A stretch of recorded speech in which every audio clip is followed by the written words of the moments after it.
Hello guys! NIO global strategy and soaring deliveries are set to shake up the EV market. Get ready for major updates. So guys, everything about to change dramatically in the EV market, and the moment we've all been waiting for is right around the corner.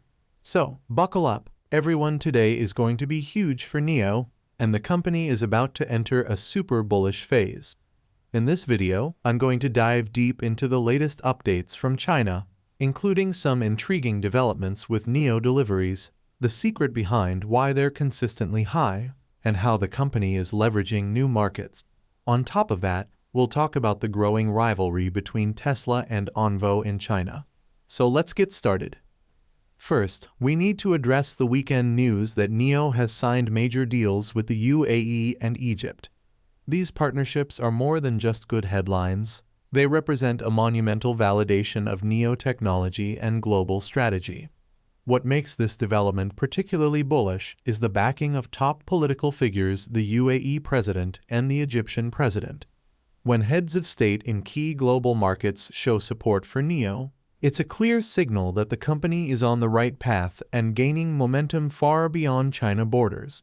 The establishment of NIO MENA Middle East and North Africa as a subsidiary means that NIO is smartly expanding into new territories without burning through cash. Instead of shouldering the cost entirely themselves, they are strategically positioning themselves with local partners, making their growth in the region more sustainable. Moreover, CYVN Holdings, the investment firm from Abu Dhabi that focuses on technology-driven companies, has stepped up to fund NIO research and development. As we know, NIO has always been aggressive in R&D, often at the cost of profitability, but this partnership could help spread the financial burden, allowing NIO to continue innovating without straining its balance sheet. It's a win-win scenario, with both parties benefiting from shared resources and aligned goals. All in all, these developments make NIO international expansion a lot more exciting and promising. Now, onto a topic that gets a lot of attention: NIO Deliveries. There has been a lot of speculation about whether NIO can maintain its delivery numbers, especially as various incentives and market conditions change. People often wonder, will deliveries start to slip as incentives phase out? Will they drop as the market matures? The answer to those questions is a confident no. NIO has a few tricks up its sleeve to keep its delivery numbers high, and I'm about to share with you a secret that most people don't know about. One of the key reasons NIO has managed to keep its deliveries high is through business-to-business B2B sales. While many people think of NIO sales as purely consumer-focused, there's a whole other layer to their strategy. When it comes to selling cars directly to customers, NIO employs a rather complicated incentive structure, adjusting offers based on market conditions. Depending on the time of the month or the demand for certain models, buyers might get significant discounts, further driving sales. But the B2B angle is where things get really interesting.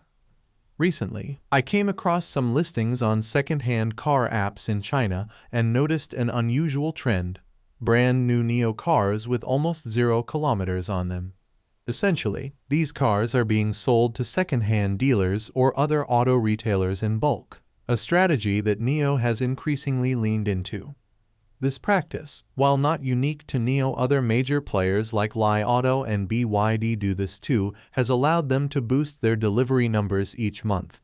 By selling cars in bulk to second-hand dealers, NIO ensures that its delivery numbers remain consistently high, even if individual consumer sales fluctuate.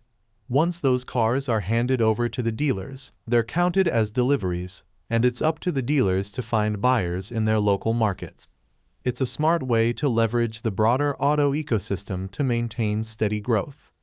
Now, let's talk about the emerging rivalry between Tesla and ONVO in China.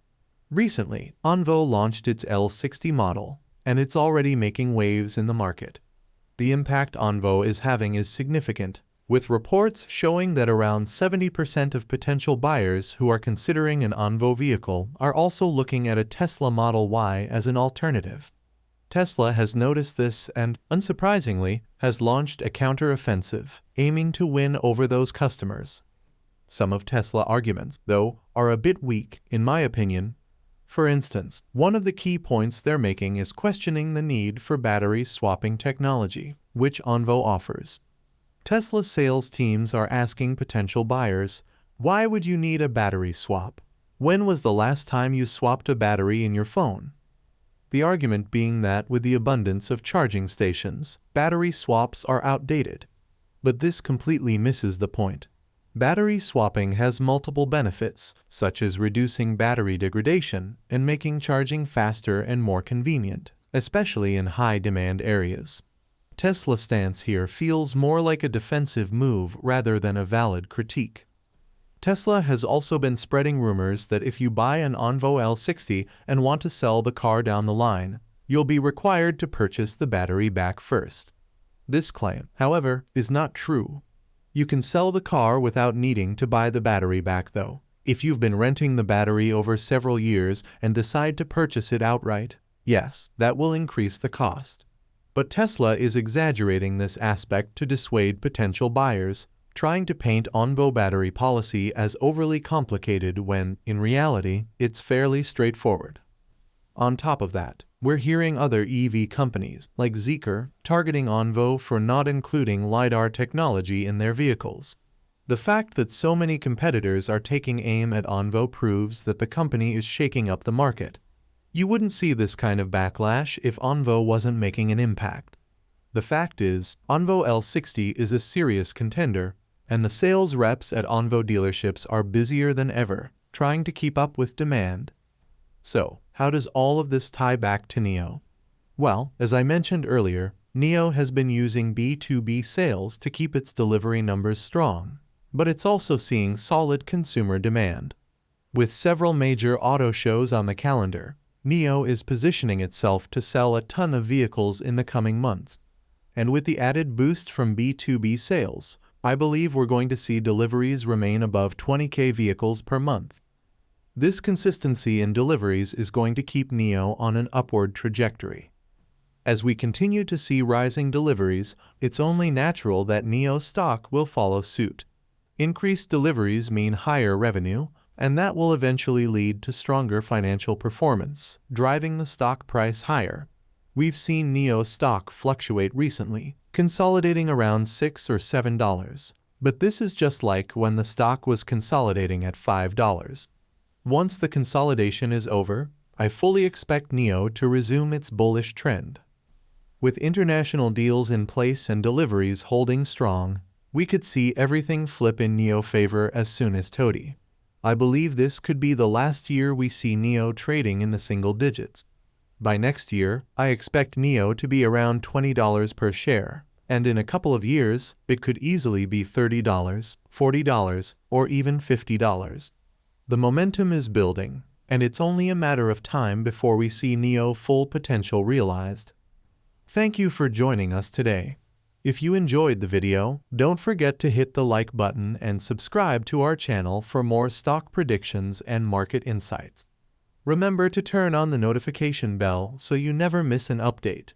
Happy investing, and see you in the next video.